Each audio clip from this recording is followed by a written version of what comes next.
പ്രതികളെ രക്ഷപ്പെടുത്താൻ ചെലവാക്കിയ പണം, സർക്കാരിന്റെ പണം CPM തിരിച്ചടക്കാനുള്ള സാമാന്യമായ മര്യാദയെങ്കിലും കാണിക്കണം. ഇത്തരത്തിൽ മനസാക്ഷി മരവിച്ച ആളുകളായി CPM നേതാക്കന്മാർ മാറാൻ പാടില്ല എന്നുകൂടി പറയുന്നു. കേരളത്തിലെ പൊതുസമൂഹത്തിനിടയിൽ പ്രവർത്തിക്കുന്ന ഒരു രാഷ്ട്രീയ പാർട്ടിയല്ലേ? അങ്ങനെ പെട്ടെന്ന് ചിത്രത്തിൽ നിന്ന് പോകുന്ന ആളുകളാണോ CPM? ഇത്രയധികം തീർച്ചയായിട്ടും ഇതുവരെ ഈ കൊലപാതകത്തിന് ശേഷമുണ്ടായ എല്ലാ കാര്യങ്ങളിലും ഈ രണ്ടുപേരുടെയും കുടുംബത്തോടൊപ്പം, അവരുടെ ആ നാട്ടിലെ ജനങ്ങളോടൊപ്പം കോൺഗ്രസ് പാർട്ടി ഉണ്ടായിരുന്നു. ഈ നിമിഷം വരെ പാർട്ടി ഉണ്ടായിരുന്നു. തീർച്ചയായും എന്താണോ ചെയ്യേണ്ടത് ആ രീതിയിൽ കുടുംബത്തോടൊപ്പം ആലോചിച്ച്, അഭിഭാഷകരുമായി ആലോചിച്ച് പാർട്ടി നേതൃത്വം അതിന് ഉചിതമായ നടപടി സ്വീകരിക്കും എന്ന് തന്നെയാണ് ഞങ്ങൾ വിശ്വസിക്കുന്നത്.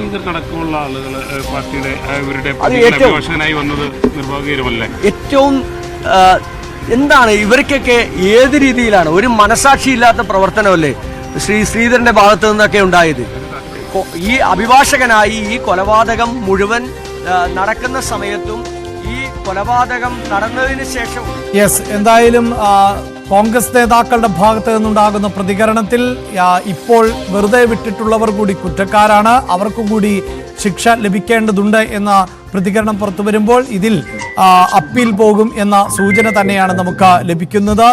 പെരിയ ഇരട്ടക്കൊലക്കേസിലെ 14 പ്രതികൾ ആണ് കുറ്റക്കാർ എന്ന് കോടതി ഇപ്പോൾ കണ്ടെത്തിയിട്ടുള്ളത്. കേസിൽ 10 പ്രതികളെ വെറുതെ വിടുന്ന സാഹചര്യം ആണ് ഉള്ളത്.